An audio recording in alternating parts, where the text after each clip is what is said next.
Olá pessoal, aqui quem está falando é o Alexson Gomes, de volta por aqui com mais um vídeo. Agradeço a todos aqueles que têm participado, enviado comentários. Muito obrigado, espero que você continue participando sempre, tá bom? Hoje eu gostaria de falar sobre um assunto que é fundamental para a compreensão da filosofia medieval, principalmente do pensamento do cristianismo. O tema de hoje é patrística. Estudar alguns conceitos da chamada patrística e também escolástica, conceitos e pensamentos que foram elaborados nessas escolas e nesse período, sem dúvida nenhuma enriquece o nosso diálogo acerca da história do cristianismo. Esse primeiro vídeo eu quero falar sobre a patrística, mas eu vou dar continuidade a esse tema e no próximo vídeo falarei também sobre a chamada escolástica. Então é bom que você fique atento para você não perder o próximo tema.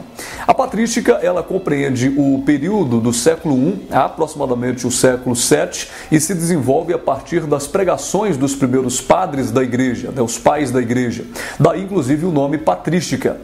Esses primeiros padres estudiosos tiveram como plataforma e base para os seus estudos e ensinamentos as epístolas de apóstolo Paulo e São João, são os intelectuais da igreja. Dentre tantos objetivos da patrística, eu quero destacar alguns.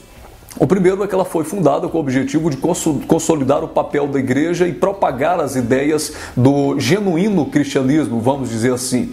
Depois, combater as heresias, defendendo o cristianismo contra o paganismo que estava se infiltrando no seio da igreja e, principalmente, fornecer argumentos racionais para a fé. Aliás, essa é uma das preocupações dos pensadores da patrística, mostrar que a fé ela não precisa estar separada da razão, ou seja, a fé e a razão elas não se excluem, ao contrário, elas se complementam, de modo que para crer não precisa abandonar a razão.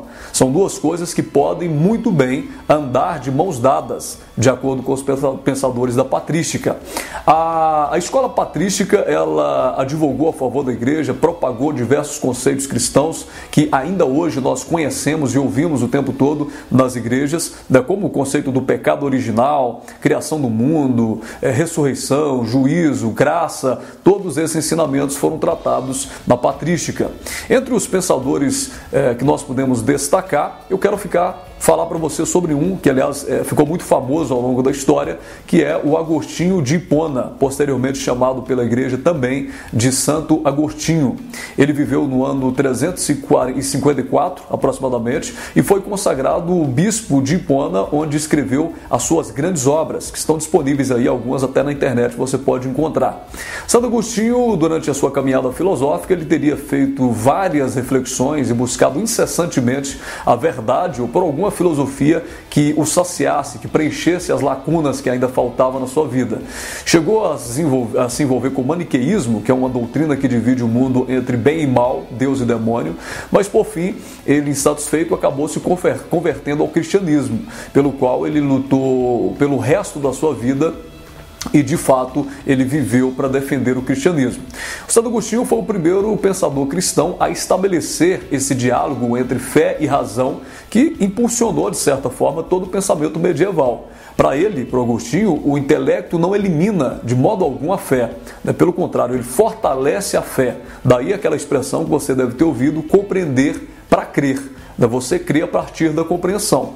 O Santo Agostinho também foi um filósofo que tratou em suas reflexões a questão da liberdade, da superioridade da alma e também da graça divina. A importância dele é tão evidente diante da patrística que ela é dividida em alguns períodos, ou 3 períodos, e um desses períodos é exatamente aquele que antecede Agostinho, o período do Agostinho, e um outro período que acabou sendo a prévia da decadência da chamada patrística. Agora, o interessante é que a patrística, ela tratava muitos assuntos, e o Agostinho, ele falou, por exemplo, de um assunto que, ao longo da história, foi motivo de debates entre muitos teólogos, que é a questão da graça divina e também da liberdade. Agostinho, em sua obra, ele argumentava a favor da supremacia do espírito sobre o corpo, da matéria, ou seja, para ele a alma teria sido criada por Deus para reinar sobre o corpo, dirigindo-o para a prática do bem. O pecado, entretanto, utilizando-se do livre-arbítrio, é um conceito que a gente pode ver em um outro momento, ele costumaria inverter essa relação, fazendo o corpo assumir o governo da alma. E na concepção de Agostinho é aí que estava o problema, porque isso provocaria uma submissão do espírito à matéria, né, o que seria para ele equivalente à subordinação do eterno ao transitório, da essência à aparência. Segundo o Agostinho, o ser humano trilha um caminho, uma via de pecado, e ele só consegue retomar aos caminhos de Deus, os caminhos da salvação, mediante a combinação do esforço pessoal, no sentido de se disponibilizar ao processo, e a imprescindível graça divina. Esse é um dos conceitos mais polêmicos do Santo Agostinho, porque nesse caso ele estava afirmando que você não é salvo a partir do seu esforço apenas, mas você é salvo a partir da graça, que significa favor não merecido, algo concedido por Deus, independente daquilo que você faça, independente das suas obras. Essa questão da graça, ela foi muito debatida, inclusive na mesma época de Agostinho tinha um outro pensador chamado Pelágio, e ele afirmava que na verdade as pessoas só poderão ser salvas a partir das boas obras, né? E seriam basicamente a boa atitude no dia a dia, fazer o bem seria suficiente para você merecer a salvação. Os ensinamentos do Pelágio, que constituíram o pelagianismo, eles foram totalmente contrários à questão do Agostinho, que afirmava que a salvação ela vem pela graça. Portanto, essa graça só é concedida apenas àqueles que forem predestinados. No caso do Pelágio, ele afirmava que não, que bastava você praticar o bem, fazer as boas obras para você alcançar a salvação.